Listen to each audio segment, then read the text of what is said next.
Oi, pessoal, tudo bom com vocês? Sejam bem-vindos à nossa próxima aula do capítulo 1. Na aula de hoje, a gente vai falar sobre ontologias.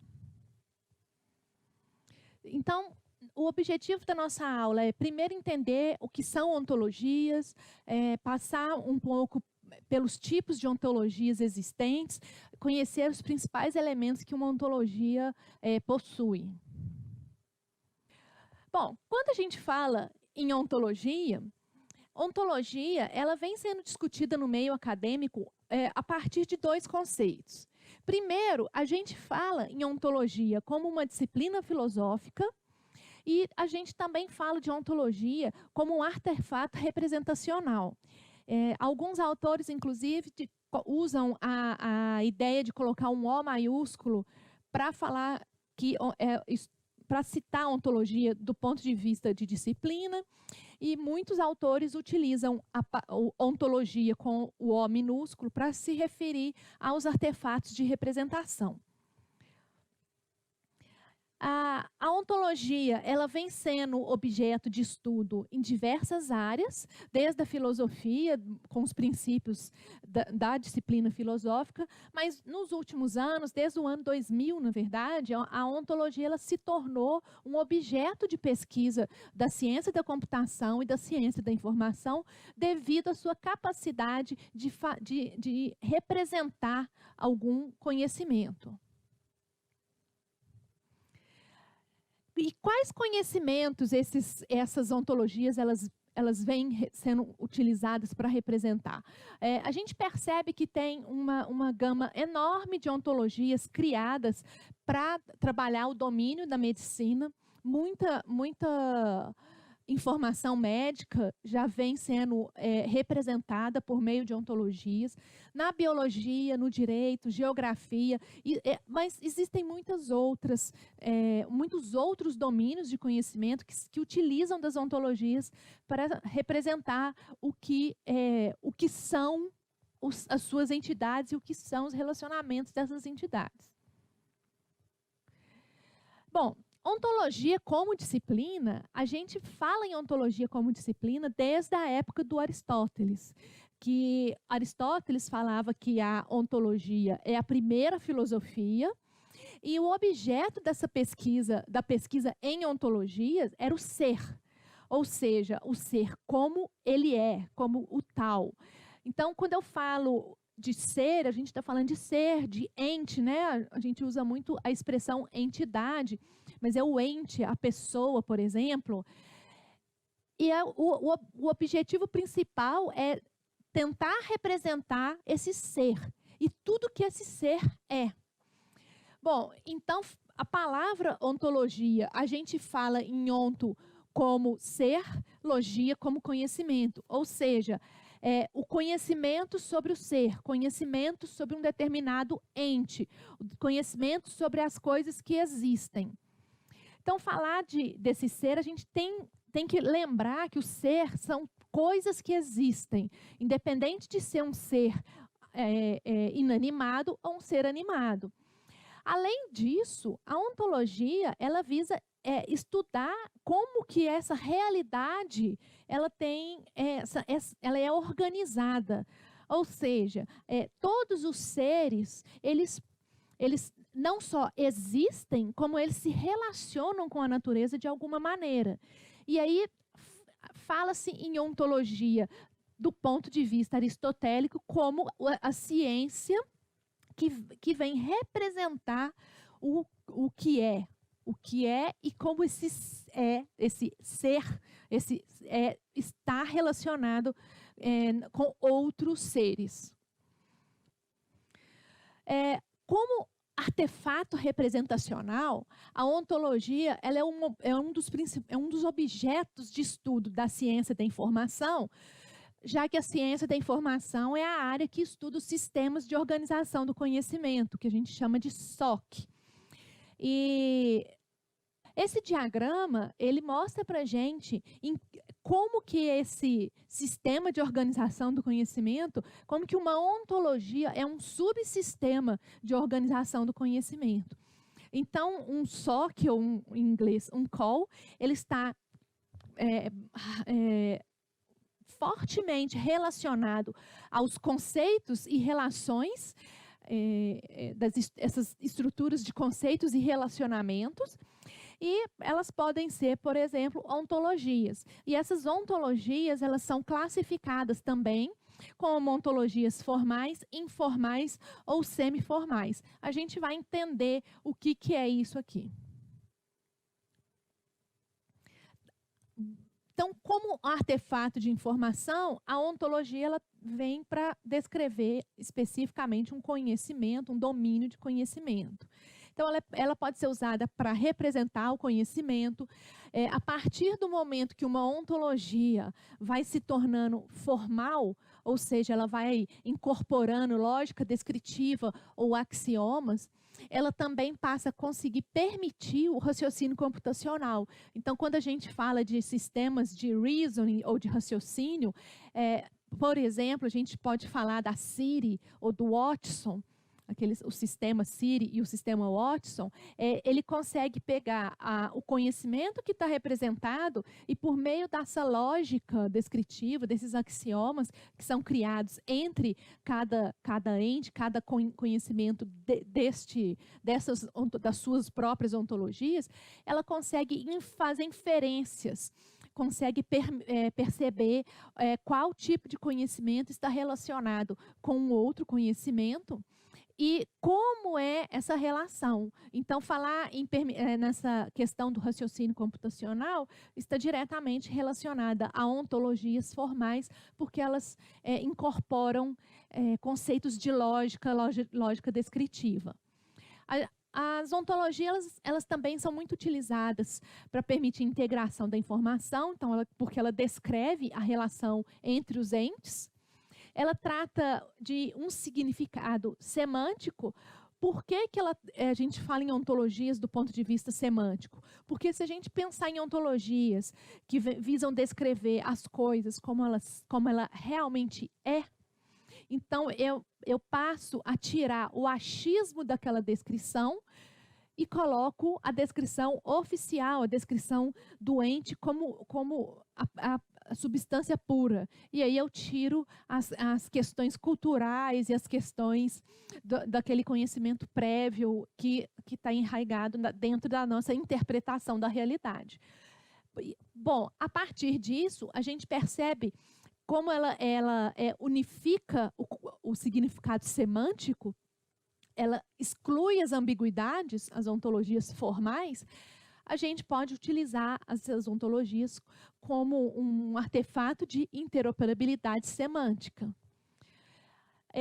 Além disso, as ontologias elas também são muito utilizadas em aplicações de processamento de linguagem natural. Uma vez que essas ontologias elas têm um significado semântico, a estrutura dessas ontologias elas podem contribuir quando a gente faz uma mineração de texto, quando a gente tenta ler um texto em linguagem natural, a gente pode utilizar essas ontologias para definir quais que são os termos principais e como esses termos conseguem se relacionar entre eles num determinado texto.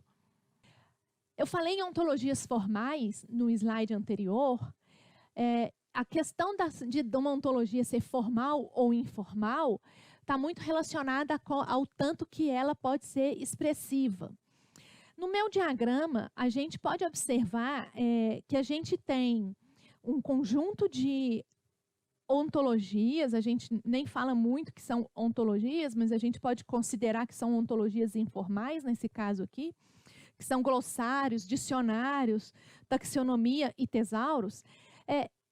Esses tipos de artefato, eles são expressos em linguagem natural e eles são muito utilizados por seres humanos, mas eles não conseguem trazer uma significância para ser utilizada em computadores do ponto de vista semântico, porque ela tem uma baixa expressividade. Então, eu não consigo, por exemplo, pegar os termos de um dicionário e correlacionar um termo com o outro, porque ali dentro não tem uma relação criada entre esses artefatos. À medida que a gente começa a criar modelos que são computáveis, por exemplo, a gente tem o ML, os diagramas de entidade de relacionamento, alguns esquemas XML, por exemplo, de dados semi-estruturados. A gente consegue trazer uma certa formalidade para esses artefatos de representação do conhecimento. E uma vez que a gente traz essa expressividade, as máquinas elas conseguem ler e interpretar em parte o significado entre eles. Por exemplo, se a gente pega ali um modelo entidade relacionamento, né, um modelo relacional também, a gente percebe que quando eu crio duas tabelas, e eu crio que existe ali entre essas duas tabelas uma relação 1:n entre as suas instâncias, eu na verdade, eu estou trazendo para o computador uma informação. Eu desenhei um modelo físico que traz uma informação de como duas entidades se relacionam no mundo real, porque os modelos relacionais, eles são expressões das coisas que a gente existe na realidade, né? Mas a gente tem outros mecanismos que vão começar a trazer um pouco mais de formalidade, vão começar a incorporar essa lógica descritiva, vão começar a incorporar a lógica de primeira ordem, a lógica proposicional, né? Se X, então Y, se X e Y, então Z. Então, a gente começa a utilizar esses mecanismos de estudos lógicos para incluir nos meus artefatos de representação, e nesse momento a gente está utilizando a linguagem OWL, que é a Ontology Web Language. A gente utiliza modelos lógicos, lógica descritiva, e esses modelos eles têm uma maior expressividade, porque esses modelos eles são capazes de criar inferências e que os computadores conseguem ler e criar inferências devido a essas relações estarem mais mapeadas, mais descritas. Além disso, a gente pode pensar em ontologias do ponto de vista realista e não realista. E aqui eu já estou falando aprofundando um pouco mais em ontologias formais. Quando eu falo do não realismo, as ontologias que seguem uma linha não realista são ontologias que representam conceitos, mas também representam interpretações ou as representações mentais das pessoas. Então, por exemplo, a gente pode observar por esse exemplo aqui. Animal é um ente da nossa ontologia. E eu posso falar que uma baleia é um animal, eu posso falar que um cavalo é um animal, eu posso falar que um dinossauro é um animal, e eu posso falar que um unicórnio é um animal. Mas se a gente leva esse raciocínio para o mundo das ontologias realistas, nas ontologias realistas, a gente não representa as questões mentais das pessoas. Por mais que eu pego e falo com vocês, o unicórnio, eu posso enxergar o desenho de um unicórnio, que é um cavalo com um chifre.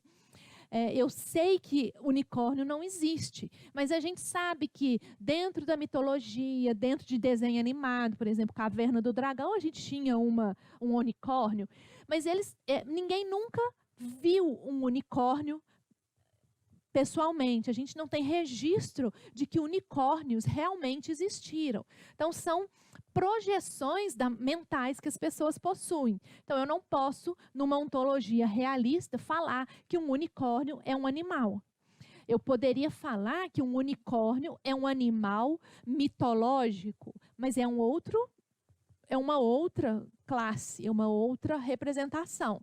Mas eu posso falar que uma baleia e um cavalo são animais, e eu posso falar que um dinossauro é um animal. Por mais que ninguém, não que eu conheça pelo menos, nunca viu um dinossauro, mas a gente tem registros, a gente tem fósseis que comprovam que ocorreu a existência desses animais na Terra. Então, eu posso dizer que, apesar de eu nunca ter visto uma instância de um dinossauro, eu nunca vi um dinossauro pessoalmente, eu sei que eles existiram e eu posso dizer que ele é um animal.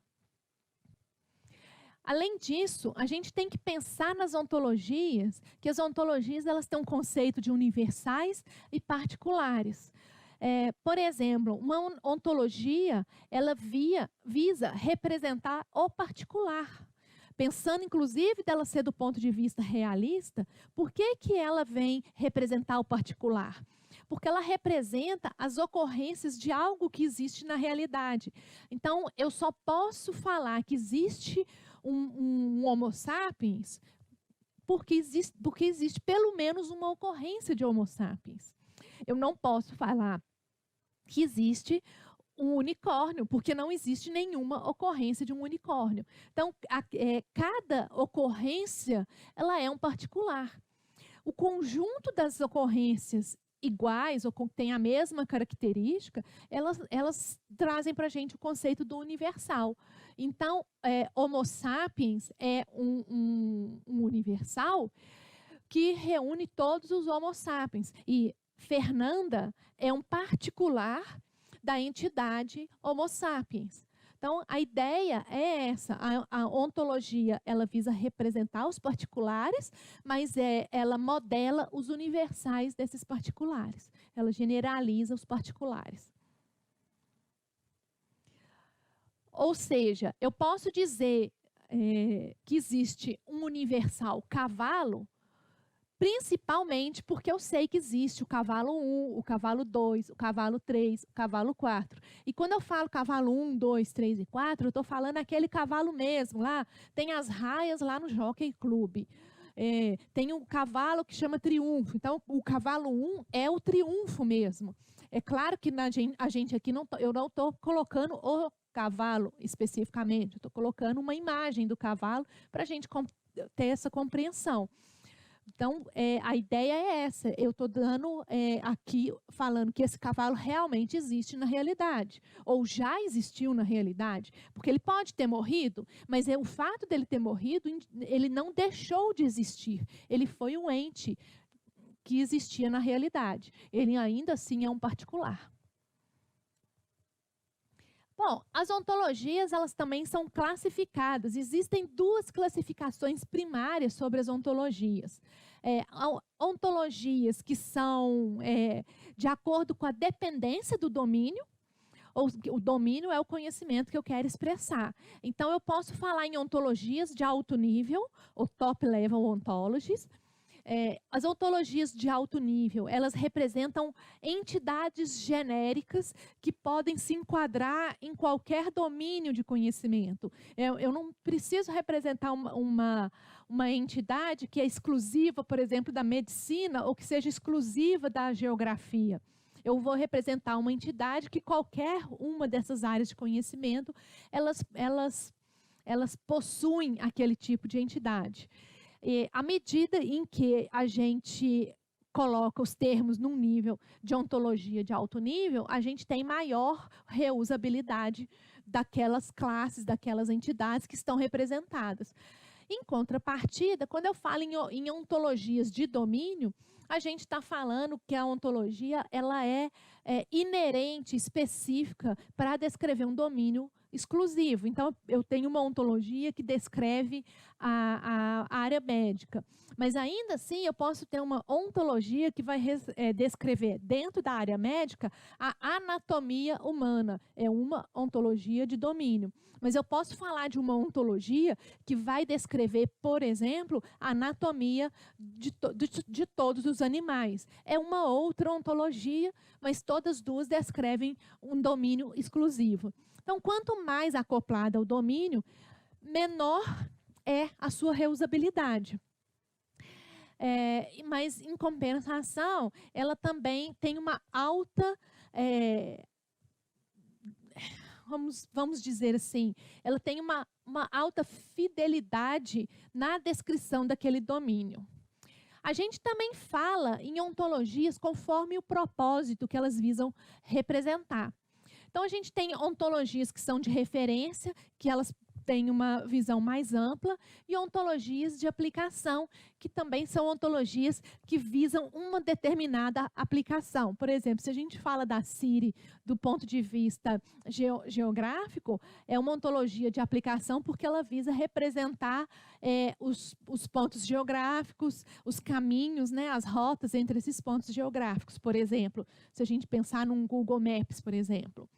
Né, então, ela tem ali uma aplicação exclusiva. A gente tem as ontologias de referência, que assim como as ontologias de alto nível, elas representam um domínio mais genérico, que pode ser reutilizado dentro das ontologias de aplicação. Então, eu vou utilizar sempre como referência essa classificação. Quanto aos tipos de ontologias que a gente vai falar na nossa aula, eu tenho as ontologias de alto nível, a de referência e a de domínio. Quando eu falo em ontologia de alto nível, eu vou falar, por exemplo, em processo, em qualidade. Quando eu vou falar de uma ontologia de referência, eu, por exemplo, poderia estar tratando de algo jurídico e falar que aquilo é um documento. Eu poderia estar falando de algo dentro da área médica e falar que é uma doença, que é um vírus. E aí, se a gente descer um pouco mais para uma ontologia de domínio, aquele documento, por exemplo, agora é um prontuário médico. Eu poderia estar falando de uma doença que agora é uma hipertensão, ela não é qualquer doença. Então, a gente está descendo para o escopo de um domínio que eu quero trabalhar. Vírus é muito genérico, eu quero falar especificamente do Zika vírus. Então, é assim que a gente vai utilizar como conceitos: ontologia de alto nível, referência e domínio. Então, esse aqui, para a gente dar um exemplo, inclusive trazendo particulares e universais, a gente tem um conceito genérico, que é uma entidade. Tudo é uma entidade, todo mundo é um ente, tudo que existe é uma entidade. A gente fala em objeto, objeto e processo, são coisas genéricas. E quando eu venho falar de objeto, eu posso falar de escultura, eu posso falar de pessoa. Se eu quero chegar num nível de particulares, quando eu falo a pessoa, eu posso estar me referindo ao Rodin. E se eu quero falar de uma escultura, eu posso estar falando de uma escultura em que o Rodin criou, uma escultura dele. E aí, quando a gente vai falar em processo, é algo que perdura por um tempo, mas ela não necessariamente existe o tempo todo. Então, esculpir, por exemplo. E aí eu posso falar que o Rodin, esculpindo essa escultura dele, é uma representação do processo de esculpir.